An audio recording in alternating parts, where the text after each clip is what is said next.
अच्छाई का प्रसार एक प्रेरक कहानी।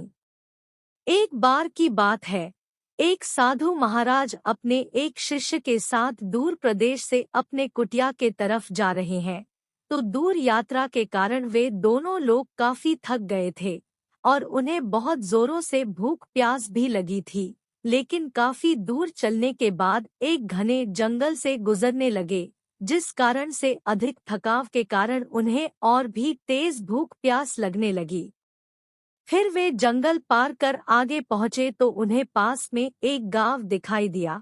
तो शिष्य को कुछ भोजन मिलने की आस लगी। फिर साधु महाराज अपने शिष्य के साथ वे गांव में पहुंचे और व्यक्ति से भिक्षा के रूप में भोजन मांगा। तो वह व्यक्ति साधु महाराज को दुत्कारते हुए बोला कि पता नहीं कहाँ कहाँ से लोग यहाँ चले आते हैं और ऐसे लोगों को मुफ्त में भोजन चाहिए। साधु के भेष में बहरूपिये भी होते हैं जो काम धाम तो करना नहीं चाहते हैं। और इस तरफ साधु को काफी भला बुरा कहने लगा। तो साधु महाराज उसकी बातों को नजरअंदाज करते हुए आशीर्वाद दिए और बोले, तुम हमेशा इसी गांव में रहो।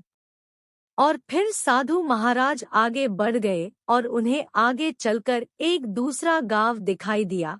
फिर साधु महाराज ने एक और व्यक्ति से भोजन और पानी की मांग किया। तो अपने घर पर अतिथि के रूप में सिद्ध साधु महाराज को आने पर वह व्यक्ति काफी प्रसन्न हुआ और काफी आतिथ्य के साथ साधु महाराज का स्वागत किया, उन्हें आसन पर बिठाया। फिर अपने पत्नी के साथ उनके चरणों को धोए। फिर पत्नी को अच्छे और स्वादिष्ट पकवान बनाने को कहा। फिर कुछ समय में उस व्यक्ति ने खूब अच्छे भोजन बना दिए और पूरे सेवा सत्कार भाव के साथ साधु और उनके शिष्य के लिए भोजन लगाया। फिर साधु और उनके शिष्य भरपेट भोजन किया और थोड़ी देर विश्राम किया। फिर वे उस व्यक्ति के घर से जाने लगे और साधु महाराज उस व्यक्ति की सेवा से प्रसन्न होकर उन्हें आशीर्वाद दिया कि आप लोग सिर्फ इसी गांव में न रहकर पूरे देश में इनकी प्रसिद्धि और अच्छाई का प्रसार हो जाए। और यह कहकर साधु अपने यात्रा के लिए आगे निकाल गए। लेकिन साधु महाराज की महाराज की बातों को सुनकर उनका शिष्य रास्ते भर सोचता रहा कि भला साधु महाराज जी ने ऐसा क्यों आशीर्वाद दिया, उसे कुछ समझ नहीं आ रहा था। फिर उत्सुकतावश शिष्य ने अपने मन में उठे दुविधा को साधु महाराज से बता दिया। तो साधु महाराज ने उन दोनों व्यक्ति को जो आशीर्वाद दिया उसके बारे में विस्तार से बताया कि वह पहला व्यक्ति जो कि उन्हें काफी भला बुरा कहा था, उसे सिर्फ उसी गांव तक सीमित रहने का आशीर्वाद दिया था ताकि वह अपने बुरे व्यवहार को औरों तक न पहुंचाए। इसलिए ऐसे व्यक्ति को अपने तक ही सीमित रहना चाहिए ताकि और लोग उसी बुरी आदतों को ग्रहण न कर पाए, नहीं तो सभी उसके जैसा ही व्यवहार करने लगेंगे।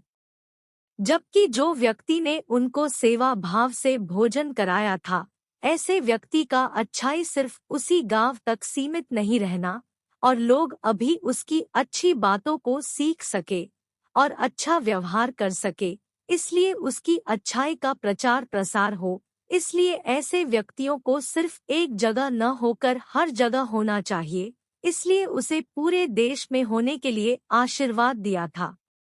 साधु महाराज की यह बात सुनकर उस शिष्य को यह समझ आ गया था कि अच्छे लोगों को हर जगह होना चाहिए। इस तरह उस शिष्य की दुविधा दूर हो गया था और फिर वे अपने कुटिया की तरफ चले गए। कहानी से शिक्षा।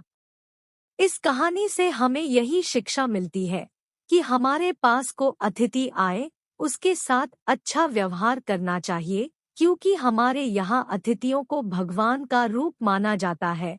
उनके दिए आशीर्वाद से हमारी प्रसिद्धि फैलती है। इसलिए हमें लोगों के साथ हमेशा अच्छा व्यवहार करना चाहिए और जो लोग अच्छा व्यवहार करते हैं उनके लिए सभी अच्छी ही कामना करते हैं।